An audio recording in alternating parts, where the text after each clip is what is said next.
आज की कहानी है पाकिस्तान म्यूजिक इंडस्ट्री का नक्शा बदलने वाली नाजिया हसन की, जिन्होंने भारतीय म्यूजिक इंडस्ट्री में भी तहलका मचा दिया था। नमस्कार, मैं हूं नमिता और आप सभी देख रहे हैं facts and stories with Namita.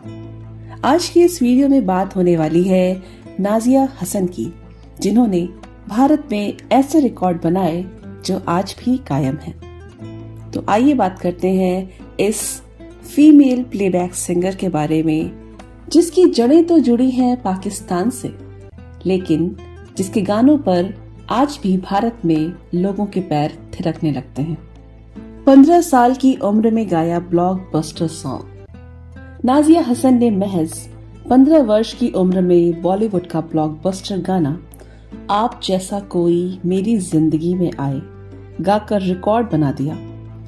कुर्बानी फिल्म के इस गाने के लिए उन्हें बेस्ट फीमेल प्लेबैक सिंगर का फिल्म फेयर अवार्ड भी दिया गया। वो पहली पाकिस्तानी सिंगर थी जिन्हें भारत में फिल्म फेयर अवार्ड से नवाजा गया। एक तरफ जहां नाजिया म्यूजिक इंडस्ट्री में धमाल मचा रही थी, वहीं 35 वर्ष की उम्र तक होते होते उन्होंने अपनी जिंदगी में काफी कुछ झेल लिया था और नाजिया अपने गानों के साथ साथ अपनी दर्दनाक पर्सनल लाइफ के लिए भी जानी जाती हैं। नामी बिजनेसमैन की बेटी थी नाजिया। नाजिया हसन का जन्म 3 अप्रैल वर्ष 1965 को पाकिस्तान के कराची शहर में हुआ। वो नामी बिजनेसमैन बासिर हसन और सोशल वर्कर मुनीजा बासिर की बेटी थी। उनकी परवरिश और पढ़ाई लंदन में हुई। नाजिया की मां मुनीजा और बॉलीवुड एक्ट्रेस जीनत अमान अच्छी दोस्त थीं। एक दिन लंदन में जीनत ने नाजिया को गाना गाते सुना। भारत लौटने के बाद जीनत ने मुनीजा को कॉल किया और फिरोज खान की फिल्म में गाना गाने के लिए नाजिया को ऑफर भेजा। एक इंटरव्यू में मुनीजा ने बताया कि पहले तो उन्होंने जीनत को इनकार कर दिया, क्योंकि मुस्लिम परिवार में लड़कियों को इतना खुला माहौल नहीं दिया जाता था। हालांकि जब जीनत ने जिद की तो वे मान गई। सबसे कम उम्र में फिल्म फेयर जीतने का रिकॉर्ड।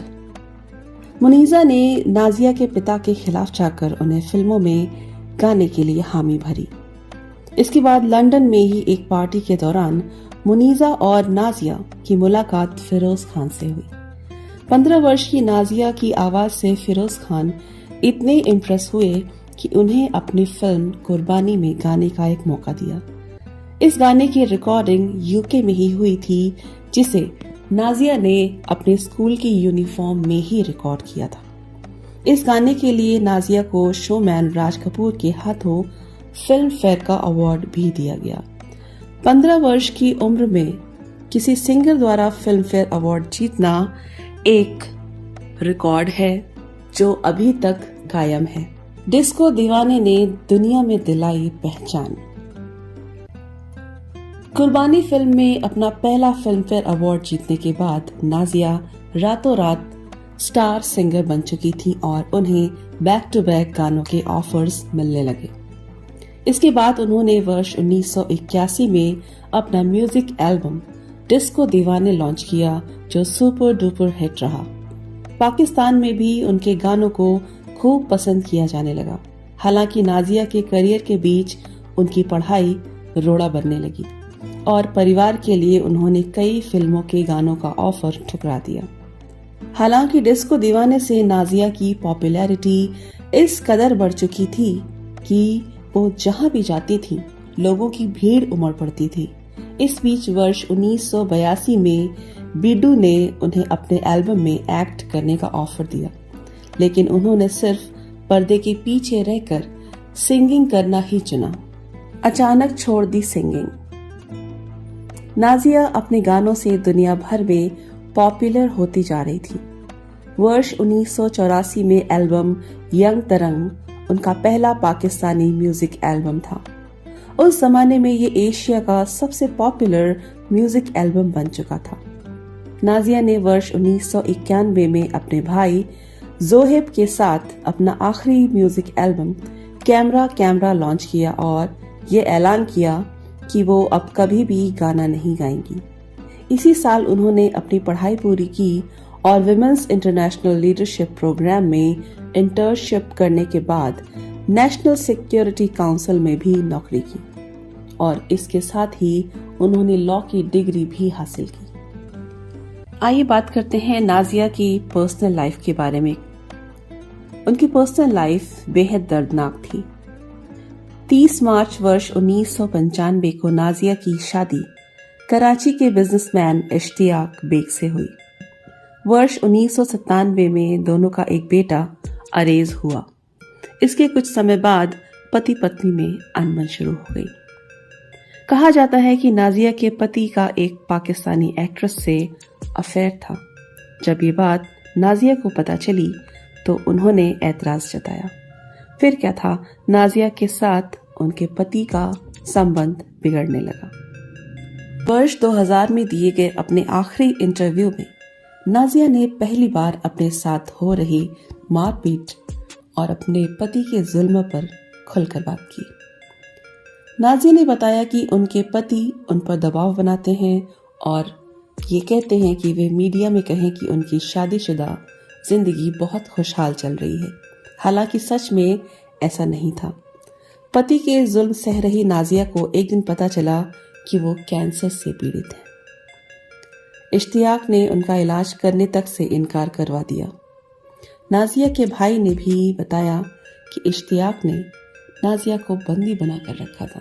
पति से परेशान होकर नाजिया ने वर्ष 2000 में ही उनसे तलाक ले लिया और अपने पेरेंट्स के साथ रहने लगी। नाजिया के परिवार ने ही उनका इलाज करवाया और उनकी 5 कीमोथेरेपीज हुई। इलाज के दौरान ही नाजिया ने बयान दिया कि उनके हस्बैंड उनके साथ सही रिलेशनशिप में नहीं थे और उन्हें प्रताड़ित करते थे।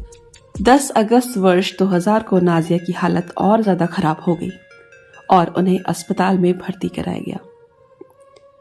13 अगस्त वर्ष 2000 को नाजिया की मां को बताया गया कि उनकी बेटी जोर जोर से खांस रही है। जब तक मुनीजा अस्पताल पहुंची, नाजिया महज 35 वर्ष की उम्र में इस दुनिया को छोड़ चुकी थी। नाजिया की मौत के बाद 5 महीने तक उनके दिए गए बयान के अनुसार जांच हुई और इश्तियाक के घर पर फोरेंसिक टीम भेजी गई, लेकिन आखिरी में बताया गया कि नाजिया की मौत का कारण लंग कैंसर था। जांच के दौरान 5 महीने तक उनके शव को मुर्दा घर में ही रखा गया। 9 जनवरी वर्ष 2001 को नाजिया का शव उनके परिवार को सौंपा गया। पहले नाजिया का अंतिम संस्कार पाकिस्तान में होना था, लेकिन शव मिलने में देरी की वजह से लंदन में ही उनका अंतिम संस्कार किया गया। वर्ष 2002 में पाकिस्तान के तत्कालीन राष्ट्रपति परवेज मुशर्रफ ने उन्हें प्राइड ऑफ पाकिस्तान का अवार्ड भी दिया। वर्ष 2018 में गूगल ने नाजिया की 53वीं बर्थ एनिवर्सरी पर उन्हें डूडल बनाकर ट्रिब्यूट दिया था। तो ये थी डिस्को दीवाने सॉन्ग को आवाज देने वाली नाजिया हसन की कहानी, जिनका ये गाना आज भी लोगों को थिरकने पर मजबूर करता है। आपको आज का ये वीडियो कैसा लगा, हमें कमेंट करके ज़रूर बताएं और ऐसी ही और कहानी और ऐसी ही और बातों को जानने के लिए सब्सक्राइब करें facts and stories with Namita. मिलूंगी फिर से आपसे अगली बार कुछ और जानकारियों के साथ, कुछ और तथ्यों के साथ। तब तक के लिए नमस्कार।